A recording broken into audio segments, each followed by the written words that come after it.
Welcome to this edition of Fifth Quarter. Hi, I'm Michael Cadwell. And I'm Gavin Curlis. In this edition, we take a look into fall sports as their playoff hopes come to life. We're going to go ahead and start off with football, and last Friday they had a huge win over Ray Peck, winning 21-7. Let's get started.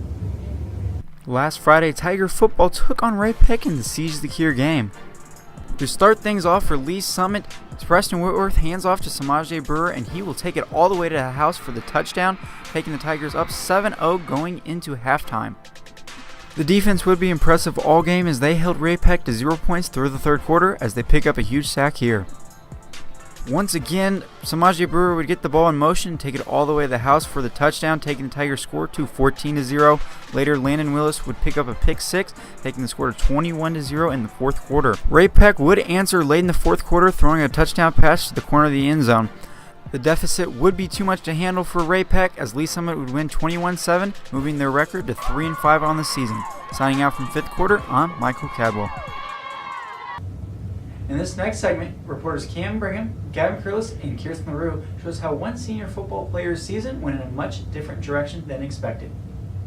I remember thinking, okay, maybe this isn't, it looks bad, but maybe it's one of those freak deals where it's really not as bad. This summer, the varsity football team head out for their first scrimmage, but an incident put a damper on one player's plans for his senior year. I thought that his shoe was coming loose and it was on his foot. That was my first initial thought, and then I saw Saffold get closer to it and kind of make a gesture, and I knew, oh man, this is not just a shoe off. That's his foot turned that way. I knew on the field, I could just feel it. I didn't really look at it first once it happened, but just from the players' reactions and people were crying, and I realized, it was bad, definitely. Grant's injury gave one unexpected sophomore a huge opportunity. I just thought about just trusting the process, and all the work I put in the summer is going to pay off. He's doing a great job with the pressure that's been put on his shoulders.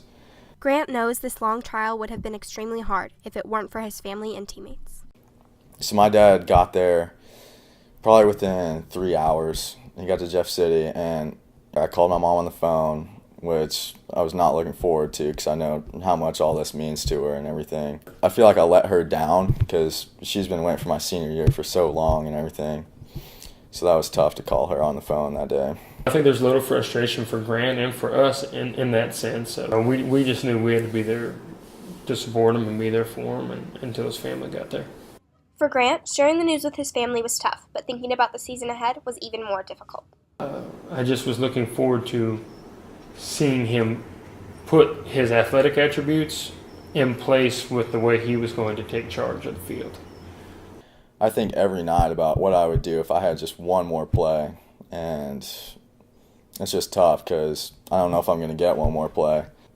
You guys just really don't realize what you have until it's really taken away from you. I think it would have been pretty neat to see him just lead the team. Although Grant's injury changed the plans of his senior year, there are still high goals for his future. This senior year, I'm definitely looking forward to baseball. I know I had football taken away from me, but the doctors told me that I'm definitely going to be back to full go. And whatever he wants to do in the future, whether it's as soon as this winter, this spring, athletically, to life after high school, he's going to be successful in whatever he does. Signing out for Tiger Broadcast, I'm Cameron Brigham. Lee Summit Boys Swim and Dive have conference on October 23rd and 24th. Tigers will swim to state on November 3rd and 4th. They will be taking the 200 medley, 400 freestyle, and the 200 free relay. Reese Steichleather, Caleb Heaney, and Riley Knopfsteger compete in the 100 backstroke at state. Andy Huffman in the 200 IM, and finally Sam Jennings in the 50 free. Let's take a look at how the boys did in the KC Classic. The Lee Summit High School swim team swam their way past all their competition last Saturday at the Kansas City Classic meet. The Tigers started out strong by getting first in the 200-yard medley relay, winning by just 2 seconds. Tigers continued their excellence with Reese Steichleather getting second in the 200-yard IM along with the 500-yard freestyle, as well as Riley Knopfsteger and Caleb Heaney placing second and fourth in the 100-yard backstroke. With that, Sam Jennings, Caleb Heaney, Reese Steichleather, and Andy Huffman placed third in the 200-yard freestyle relay. But Andy Huffman stole the show, getting first in the 100-yard breaststroke and the 100-yard butterfly. That helped the Tigers dive straight into third place overall. Signing off the Tiger Broadcast, this is Josh Walker. Athletes need to have sharp focus on the field. Reporter Jeremy Souders tests Lee Summit athletes as he asks them some tricky questions. Today I'm here with Levi Magnuson and I play soccer. Felix UDK. Jordan Nickens. First question. A man and his son are involved in a car crash. The father dies and the son is rushed to the hospital. The surgeon walks in and says, "I can't operate on my own son." How is this possible?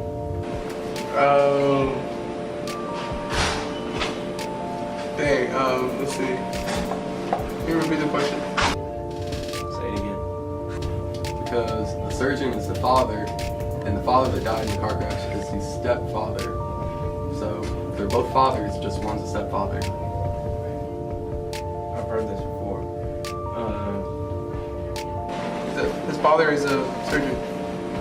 But his father died in the car crash. That's his stepfather. He has two dads. It's possible because his mom. Surgeons. That is correct. How many of each animal did Moses bring on the ark? Like 200. He brought 200 of each animal? Yeah. 7.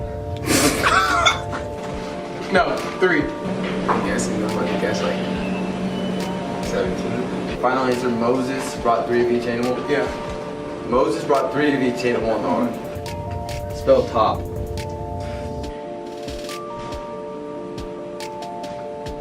T-O-P?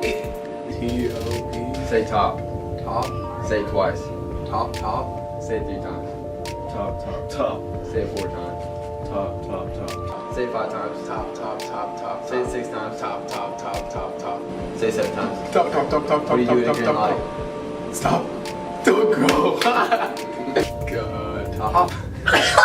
Go. Stop. You don't stop. Oh my gosh. Up top. No. I did not know that you talked. I agree.